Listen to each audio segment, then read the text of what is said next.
Salut mes amis, j'espère que vous avez passé une semaine bénie en ressentant la présence du Seigneur dans vos rapports avec lui, jour après jour. Comme vous le savez certainement, le chemin chrétien n'est pas toujours facile. S'il y a des jours où les cœurs sont remplis de joie, il y a d'autres moments où la vie nous apporte de nombreux défis et où nous ne savons pas trop quoi faire. Vous voyez, les déceptions arrivent, les promesses ne sont pas tenues, de mauvaises décisions sont prises.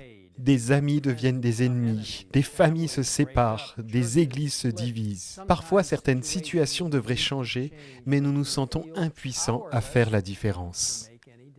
Et pourtant, il y a de bonnes nouvelles. En tant que disciples du Christ, nous pouvons faire beaucoup de choses. Aujourd'hui, je voudrais partager avec vous 7 actions que nous pouvons entreprendre pour apporter un changement significatif. Numéro 1. Nous pouvons prier. Dans Jacques 5, verset 16, nous lisons « La prière du juste agit avec une grande force. » La prière est si puissante qu'elle a fait descendre l'ange Gabriel du ciel pour travailler avec le prince de Perse. Et quand il n'a pas pu changer la situation après avoir travaillé magistralement pendant 3 semaines, il a envoyé Jésus lui-même pour changer la situation. Nous pouvons en savoir plus dans le livre de Daniel, chapitre 10. Si le Seigneur a entendu la prière de Daniel, il entendra aussi votre prière. Numéro 2. Nous pouvons être fidèles. Cet aspect est si puissant que par la foi, ils ont vaincu des royaumes, exercé la justice, obtenu la réalisation des promesses, fermé la gueule de lion, éteint la puissance du feu, échappé aux tranchants de l'épée, repris des forces après une maladie, été vaillants à la guerre, mis en fuite des armées étrangères. Vous pouvez en savoir plus dans le chapitre 11 des Hébreux, où vous trouverez une grande armée de témoins. En vérité, personne n'a jamais regretté d'être fidèle à Dieu par la puissance de sa grâce. Numéro 3. Nous pouvons faire le bien. La Bible nous dit très clairement dans Romains 12, verset 21, « Ne te laisse pas vaincre par le mal, mais sois vainqueur du mal par le bien. » En fait, tout le chapitre de Romains 12 est rempli de sagesse divine et de conseils sur la façon de gérer les circonstances difficiles. Aujourd'hui, je vous encourage vivement à le lire. Romains 12. Numéro 4. Nous pouvons aimer. Dans 2 Timothée 1, verset 7, nous lisons « En effet, ce n'est pas un esprit de timidité que Dieu nous a donné, mais un esprit de force, d'amour et de sagesse. » Remarquez la merveilleuse promesse. Dieu lui-même nous donne un esprit de force, d'amour et de sagesse. L'amour est une puissance, écrit Ellen White dans « Pour un bon équilibre mental et spirituel ». La vigueur intellectuelle et morale est contenue dans ce principe et ne saurait en être dissociée. La puissance de l'argent tend à corrompre et à détruire. Le pouvoir de la force peut faire du mal, mais l'excellence et la valeur de l'amour pur consistent en sa capacité à faire le bien et uniquement le bien. Tout ce qui est fait par pur amour, si peu que ce soit et si méprisable que ce soit aux yeux des humains, est pleinement fructueux.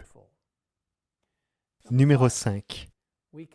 Nous pouvons étudier la Bible en l'acceptant comme la vraie parole de Dieu. Ta parole est une lampe à mes pieds et une lumière sur mon sentier, lit-on dans le psaume 119, verset 105.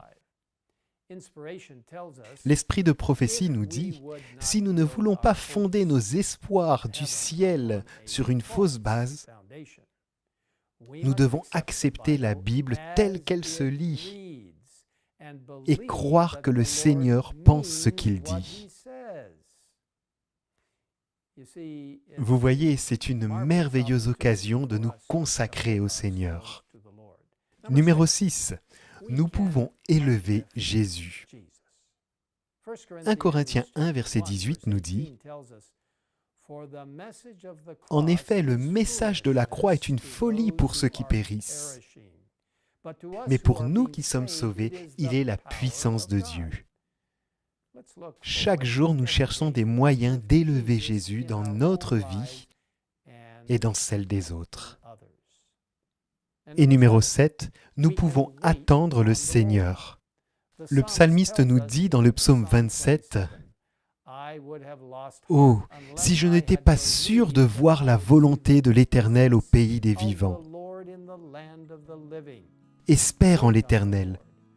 Fortifie-toi et que ton cœur s'affermisse. Espère en l'Éternel. »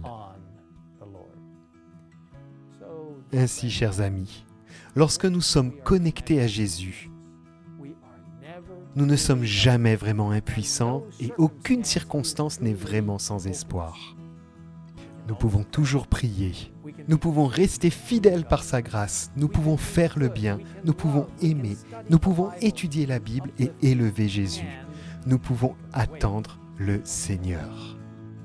Permettez-moi de prier avec vous en ce moment. Père Céleste, nous te remercions d'avoir la parole de Dieu, d'avoir les promesses qui nous aident à être élevés jusqu'à la salle du trône du ciel. Nous te remercions de nous donner l'occasion de prier avec les autres, pour encourager les autres et les avertir avec la parole de Dieu. Nous te remercions de pouvoir apporter l'espoir aux gens, dans nos actions, d'être aimables et fidèles dans tout ce que nous faisons. En ce moment, Seigneur, il y a peut-être quelqu'un qui nous regarde, nous écoute, qui est peut-être découragé, blessé. Fais-le venir en ta présence et encourage-le. Aide chacun d'entre nous à comprendre comment faire face à des circonstances difficiles, tout en gardant notre foi en toi. Merci de nous écouter. Nous te demandons tout cela au nom de Jésus. Amen.